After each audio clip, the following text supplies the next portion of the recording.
Hello everyone, welcome back to Den Ballers. Today we're going to be doing my Game Week 13 Premier League predictions. Let's go!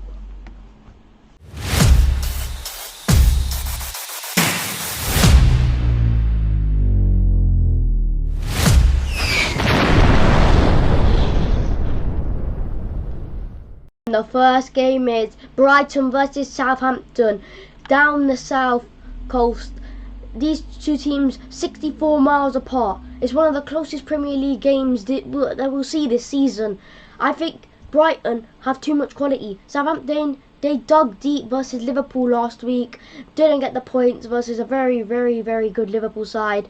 I think Brighton a little bit too strong. We saw that against Man City. I think it's going to be Brighton 3, Southampton 1. And the next game is Wolves versus Bournemouth. And we're going to start off with the home team Wolves. Last 4 games, they've not lost in the last 4. Wolves, they've drawn 2, they've won 2, and Andoni Iraola's Bournemouth side look like they're slowing down a little bit. They started the season brilliantly with a 2-1 win versus Man City and a 2-0 win against Arsenal.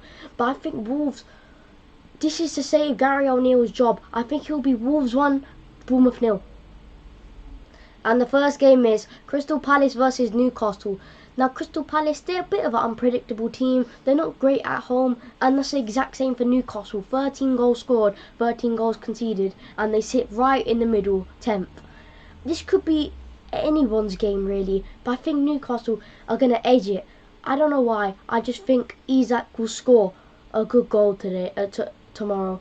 I think it will be a really good match, though. I think it will be Crystal Palace 1, Newcastle 2. And the next game is Nottingham Forest versus Ipswich. Now, Nottingham Forest started the season absolutely brilliantly. They've lost the last 2 though, and Ipswich look like they're becoming better and better as a team. McKenna is working on something absolutely unbelievable. I think that Nottingham Forest are a bit too strong. Chris Wood and will score 2, and they're gonna get back to winning ways. It's gonna be Nottingham Forest 3, Ipswich 2. And the next game is Brentford versus Leicester. Now, Brentford are one of the other unpredictable teams this season. They score a lot and they concede a lot. And Leicester have just sacked Steve Cooper, the second manager being sacked this season after Erik ten Hag in the Premier League. I think this could go either way. It's going to be a cracker. Brentford 3, Leicester 2. I think Wissa scores the winner. And the next game is West Ham United versus Arsenal. These two teams won their last game in all competitions, and it was actually away for both of them. Arsenal dismantled a brilliant Sporting side. They didn't let Gyökeres have barely any touches, which is a very good achievement. But on the other side, West Ham, Lopetegui's job is at risk really in this game if they get battered 4-0 for example. But they had a really good result that actually saved his job away at St James's Park versus Newcastle. Brilliant 2-0 win. But I think Arsenal way too strong for West Ham. It's going to be West Ham 0, Arsenal 3. And the next game is Chelsea versus Aston Villa. And Aston Villa, they can't find a win to save their lives. Juventus, Emi Martinez saved them really. Otherwise it would have been 1-0 Juventus. But Chelsea on the other hand, in quite decent form actually. I think they've been the surprise team of the top 5 to fit, for example. I think that it's going to be a cold day in London, and the cold man himself, Cole Palmer will score. Chelsea 2, Aston Villa 1.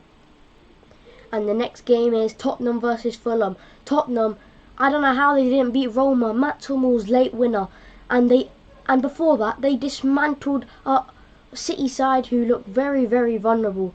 On the other hand, Fulham, I think they're in good form. I think this season they're going to be trying to be around that top 7 this season and maybe push for a Europe spot. I don't know, that could be a bit overachieving, but I think they can do it with brilliant players like Anthony Robinson at the back. And it's Emil Smith-Rowe. They're basically an Arsenal team. They've got Emil Smith-Rowe, Alex Iwobi, Reece Nelson. It's basically Arsenal's second team. But I think Tottenham a little bit too strong for Fulham. I think it'll be a close one. Tottenham 2, Fulham 1. And next is the penultimate game. It's Manchester United vs Everton. Well, Ruben Amorim's first 2 games as coach, 1 win, 1 draw. His first one at Old Trafford was a 3-2 win versus Bodo Glimt. Should really be better. I would expect more if I was a United fan. And a draw against Ipswich, they would obviously want to win that game, as Ipswich are fighting for relegation. But I don't know, United, they're not in great form. Everton, they're starting to pick it up a little bit. Sean Dyche, though, is too boring in my opinion. He keeps getting the 0-0 draws. I don't think he'll be 0-0. I think there'll be 1 goal deciding the 2 teams. Ruben Amorim's first win in the Premier League. Manchester United 1, Everton 0. And lastly is the final match. The biggest game of the season so far. It's first versus second at Anfield. Liverpool versus Manchester City. And these 2 teams are coming into this game on opposites. Man City haven't won in the last 6. Liverpool have won the last 5 in a row. This could be Liverpool's biggest time to ever win versus Manchester City. Is in the last recent 5 years. Liverpool looks so much better than Manchester City at the moment, who somehow managed to bottle a 3-0 lead versus Feyenoord at the Etihad. Feyenoord was singing Arne Slot at the end of the game, and I think the Liverpool fans will be singing Arne Slot at the end of the game as well. I think it's going to be Liverpool 2, Manchester City 0. Come on, you Reds! Thank you guys for watching this video. It's going to be a very entertaining week with one of the best games of the season, Liverpool vs Manchester City, and a lot of other crackers.